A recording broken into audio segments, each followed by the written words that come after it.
بتحسي ان في فراغ جواكي كانه حفره وبتمليه بالاكل، ما بتعرفيش تقعدي فاضيه، يا اما بتعملي حاجه يا اما بتاكلي. اول ما الولاد بتنام بتجيبي كيس الحلويات والمكسرات وتقعدي تاكلي. ببساطه انت ما بتعرفيش تقعدي مع نفسك، فاضيه ومش فاضيه. هلو، اهلا بيكم في مايندفولنس فلوج جديد. حلقه النهارده هتبقى بعنوان فاضيه ومش فاضيه. انا اخترت الاسم ده علشان النهارده هتكلم على قد ايه احساس ان احنا نكون قاعدين فاضيين ومش بنعمل حاجه. ده احساس بيكون صعب جدا، ما بنعرفش نقعد مع نفسنا، فبنروح ناكل او بنعمل اي حاجه تانية علشان نكون مش فاضيين واحنا فاضيين. جمله بسمعها من معظم الستات اللي مشتركه معايا في السيشنز ان هم بيقولوا لي انا ما بعرفش اقعد فاضيه. لو انت من الستات دي اللي ما بتعرفش تقعد فاضيه، واول ما الدنيا بتهدى حواليكي بتروحي للموبايل او تروحي للاكل، المهم ان انت تكوني بتعملي حاجه ومشتته نفسك، الفيديو ده ليك. انا مش جايه اقول لك ان انت غلط او محتاجه ان انت تمسكي نفسك او يبقى عندك اراده اكتر، لكن انا جايه اساعدك علشان تفهمي نفسك وتعرفي انت ليه بتعملي كده، ليه بتهربي من نفسك ومشاعرك، وايه اصلا المشاعر اللي انت حاسه بيها، ليه القعده مع نفسك مش مريحه قوي كده، ونوصل مع بعض الحل علشان ما تبقيش بتهربي من نفسك تاني. في كام سبب كده وصلت لهم من تجربتي الشخصيه ومن خبرتي في الشغل مع الستات. اول سبب اننا بنهرب من مشاعرنا. المشاعر بتكون تقيله قوي، واول ما بنكون قاعدين فاضيين ومفيش حد حوالينا والدنيا هاديه، المشاعر دي بتطلع وما بنقدرش ان احنا نستحمل نقعد معاها. يعني مثلا تبقي طول اليوم قاعده عماله بتزعقي مع ولادك وبتشدي معاهم وبتحاولي انك تعدي اليوم، واول ما بيدخلوا يناموا بتحسي باحساس بالذنب. انا ليه بزعق لهم؟ ده انا اصلا سبت شغلي عشانهم، ده انا ضحيت بحياتي علشانهم، وفي الاخر كمان ابقى ام وحشه وبزعق لهم طول الوقت. فاحساس الذنب اللي انت عايشه معاه ده احساس قوي قوي، والجسم بيعمل اي حاجه علشان ما يقعدش مع الاحساس الوحش ده، فبيشتتك ويوديكي للاكل. او مثلا اتخانقتي مع خطيبك علشان مثلا اختار لون سيراميك مش عاجبك، فانتي حسيتي بالغضب ناحيته وقعدتي تقولي لنفسك ده عمره ما احترم رايي وعمره ما عمل لي الحاجه اللي انا عايزاها، مع ان انت اللي مختاره كل حاجه تانية في الشقه، بس لا، هو عمره ما احترم رايك وعمره ما عمل لك الحاجه اللي انت عايزاها. فاحساسك بالغضب ده خلاكي رحتي للاكل او هربتي للموبايل او عملتي اي حاجه تانية تلهيكي على ان انت تقعدي مع الاحساس القوي ده. لما المشاعر القويه دي بتطلع وبتطلع معاها الافكار السلبيه، المخ بيحس ايه ده شكل هنا في كارثه، تعالى نشتتها لحسن تعمل في نفسها حاجه. فتلاقي نفسك فجاه بتفكري في حته الكيكه اللي متشاله في التلاجة وتروحي تاكليها علشان تنسي كل المشاعر اللي انت حاسه بيها وتحسي بالراحه اللحظيه، وبعدها تحسي بالندم والخزي والعار، فمشاعر جديده تطلع فتهربي للاكل وتفضلي في الدايره دي على طول. مخنا بيحاول يحمينا بالطريقه اللي هو عارفها.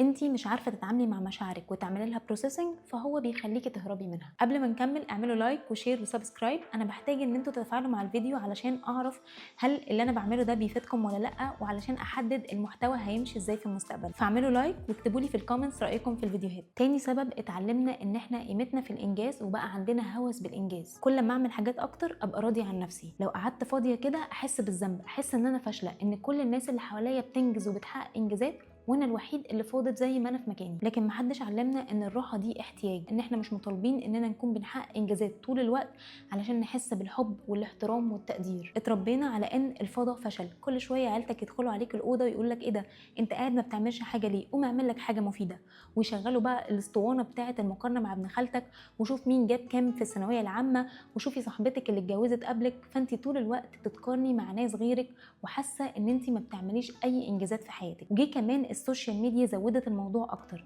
تدخلي على لينكد ان تلاقي كل الناس بليز تشير ان هم انجزوا حاجه في حياتهم.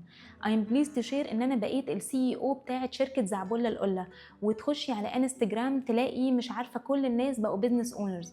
فكل الحاجات اللي حوالينا دي بتحسسنا ان كل الناس بتنجز واحنا واقفين في مكاننا، فما بنعرفش نقعد فاضيين. فبسبب كده جسمنا اتعود ان احنا اول ما هنقعد فاضيين حد هيجي يقول لنا انت قاعد فاضي ليه، ما بتعملش حاجه ليه، ما بتحققش انجازات ليه.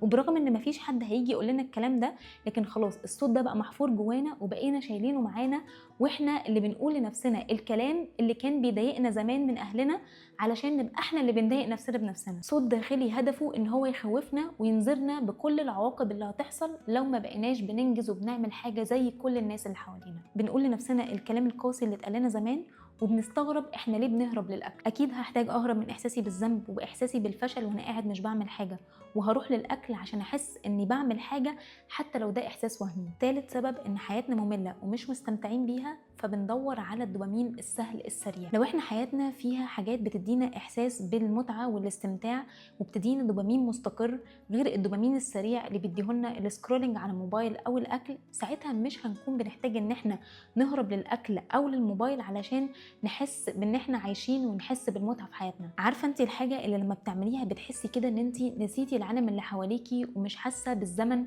وان انت كده في الزون؟ الحاجه دي محتاجه ان انت تكتريها في حياتك اكتر وتخليها موجوده في حياتك اليوميه علشان تحسي بالمتعه في حياتك تاني. هديكي امثله عليها لما نتكلم على الحلول. لو انت يومك كله مسؤوليات وقاعده طول اليوم في الشغل او مع العيال او عماله تعملي حاجات، في الطبيعي ان في اخر اليوم جسمك هيجي يقولك طب انا خدت ايه من اليوم ده؟ انا استفدت ايه من اليوم ده؟ فين راحتي؟ فين احساسي بان انا عايش؟ ساعتها الاكل بيبقى متعه، متاح ومضمون وسريع. انت محتاجه تسالي نفسك، هل الاكل هو المتعه الوحيده في يومي؟ لو الاجابه يبقى احنا محتاجين نقف مع نفسنا ونشوف ايه اللي ممكن نضيفه في حياتنا علشان نحس بالمتعه تاني. الهدف مش ان احنا نمنع الاكل كمصدر للمتعه، الهدف ان احنا نلاقي مصادر تانية للمتعه علشان ما يكونش الاكل هو المصدر الوحيد. وفي حاجه احنا محتاجين ناخد بالنا منها، احنا بسبب السوشيال ميديا بقى عندنا دايما ادمان للدوبامين السريع، بقينا بنشوف فيديو ورا فيديو، خبر ورا خبر، فدايما مخنا عايز التحفيز السريع.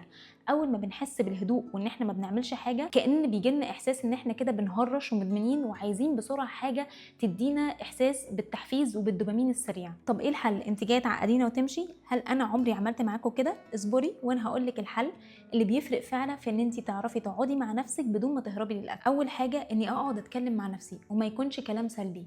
خلي بالك ان الكلام السلبي هو اصلا سبب هروبنا للاكل. اقعد الاحظ افكاري، لان الافكار بتحصل الاول وبعديها بتحصل المشاعر. المثال بتاعي ان انت اتخانقتي مع خطيبك، انت حسيتي بالغضب لما فكرتي ان هو عمره ما عمل لي الحاجه اللي انا عاوزاها، هو عمره ما احترم رايي. هنا الفكره جت الاول وبعدها جه الاحساس او الشعور بالغضب. الفكره دي فيها مشكله وهي التعميم. هل هو فعلا عمره ما سمع رأيك أو عمره ما احترم رأيك، ولا هو زي أي بني آدم أحيانا بيتفق معاكي وأحيانا لأ؟ لما بتبدأي ان انت تتحدي الفكرة السلبية اللي عندك وتعقلنيها شوية، بيبدأ الشعور اللي عندك يهدى شوية. اللي انا عملته ده حاجة في السايكوثيرابي اسمها CBT، اللي هي العلاج السلوكي المعرفي. دي بنقعد فيها نلحق الفكرة كده المعطوبة ونعمل لها تحدي علشان نعقلنها، وساعتها الشعور اللي بيكون عندنا بيهدى شويه. طيب لو انا بقى من الناس اللي لما بتقعد شويه بتحس بالذنب وبتحس بالفشل وبتحس ان هي لازم تكون بتعمل حاجه، فبتروح للاكل عشان تحس باحساس وهمي ان هي بتعمل حاجه، محتاجه افكر نفسي ان الراحه دي مش رفاهيه، الراحه دي احتياج. جسمي بيحتاج يرتاح علشان يفصل شويه. انا مختاره اقعد اتفرج على المسلسل بتاعي نص ساعه بدون ما احس بالذنب علشان مخي يهدى شويه. تاني حاجه، اهتم بنفسي جسديا، اهتم بنفسي وادلعها واخد بالي منها، اخد شاور، اعمل سكين كير روتين، اعمل ضوافري. المهم ان اعمل اي حاجه تحسسني ان انا استاهل اهتم بنفسي. ده غير ان هو بيساعدني اني اكون في مود احسن. اليوم اللي انت مثلا بتصحي فيه تظبطي فيه شكلك، بتحسي كده ان انت واثقه من نفسك وبتحسي كده ان انت مبسوطه، غير اليوم اللي انت بتصحي ما بتظبطيش شكلك بتحسي كده ان انت مخنوقه وفي مود خنيق ومش عايزه تخرجي من البيت، مش عايزه تعملي اي حاجه. انا لما برجع من بره واكون حاطه ميك اب، مجرد ما بشيله بحس كده ان انا بقيت فراشه، بقيت في مود تاني مختلف تماما. احيانا الصبح بصراحه بكسل واقول لنفسي لا انا النهارده ماليش مزاج احط اي سكين كير روتين ولا احط اي كريمات ولا اي حاجه، وابقى مكسله. في اليوم ده بحس ان انا مش عايزه ابص على نفسي في المرايه خالص، هو مخنوقه.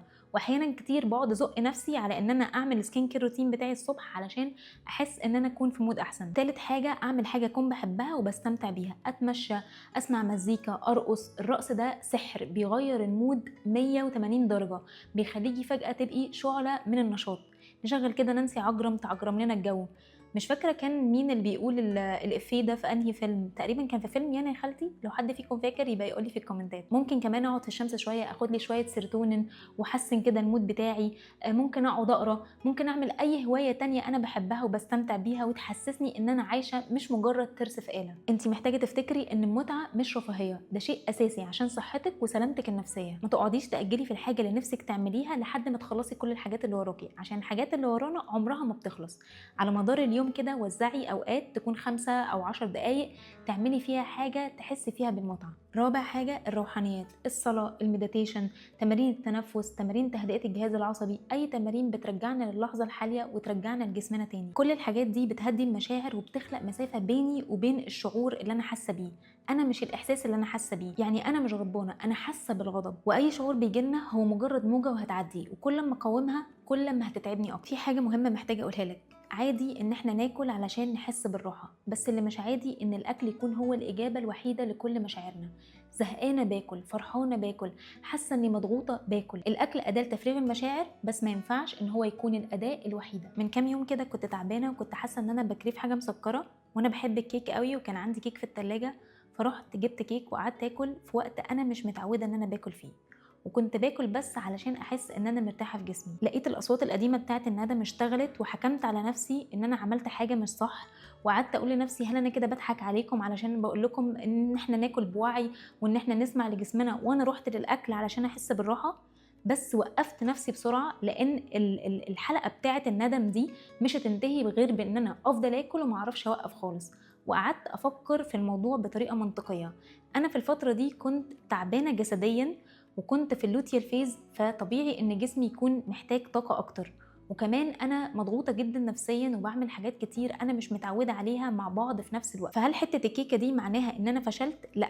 وهل كده معناها ان انا ضيعت كل حاجة؟ لا. وهل جسمي يقدر ان هو يتعامل مع الكيكة دي ويحرقها؟ طبعا. فحتة الكيكة دي ملهاش اي معنى. انا مش بروح للاكل كل يوم عشان افرغ مشاعري، عادي ان من وقت للتاني اروح للاكل علشان بس احس بالمتعة واحس بالراحة فقط لا غير، وجسمي عنده القدرة ان هو يحرقها ويتعامل معاها عادي جدا. اللي عاوزة اقوله لك ان المشكلة مش ان احنا ناكل عشان نحس بالمتعة وبالراحة، المشكلة لما بنحس بالندم، وساعتها ده هيحدد هل هنفضل ناكل ونوقف ولا هناكلها ونتبسط ونعدي اليوم. انا عايزاكي النهارده تجربي حاجة بسيطة جدا. لو لقيتي نفسك مش عارفة تقعدي مع نفسك ورايحة للاكل، اقفي لحظة واسألي نفسك هو أنا جعانة فعلا ولا رايحة للأكل عشان أحس بالراحة؟ لو الإجابة كانت إن أنا رايحة للأكل عشان أحس بالراحة، قولي لنفسك تعالي نجرب حاجة تانية غير الأكل، ولو ما حسناش بالراحة هناكل برضو الحاجة اللي كنا عايزين ناكلها. وجربي حاجة من الحاجات اللي احنا اتفقنا عليها، اقعدي ولاحظي أفكارك وممكن تكتبيها كمان، صلي أو اعملي مديتيشن، ارقصي وتحركي، اقري كتاب بتحبيه، اعملي حاجة فيها اعتناء بجسمك، اعملي سكين كير روتين بتاعك، اعملي روحي خدي شاور، اعملي مشروب دافي واقعدي اتفرجي على مسلسل بتحبيه. ولو كل الحاجات دي ما ادتكيش احساس الراحه اللي انت بتدوري عليه، هاتي الحاجه اللي انت كان نفسك تاكليها واقعدي كليها واستمتعي بكل قطمه فيها، وقفي لما تحسي بالاكتفاء منها، واهم حاجه ما تحسيش بالذنب بعدها. لو الفيديو ده لمس حاجه جواكي اكتبي لي في الكومنتس، انا هبدا اقعد مع نفسي بدون خوف. ما تنسيش تعملي لايك وشير وسبسكرايب. stay mindful واشوفكم الفيديو الجاي.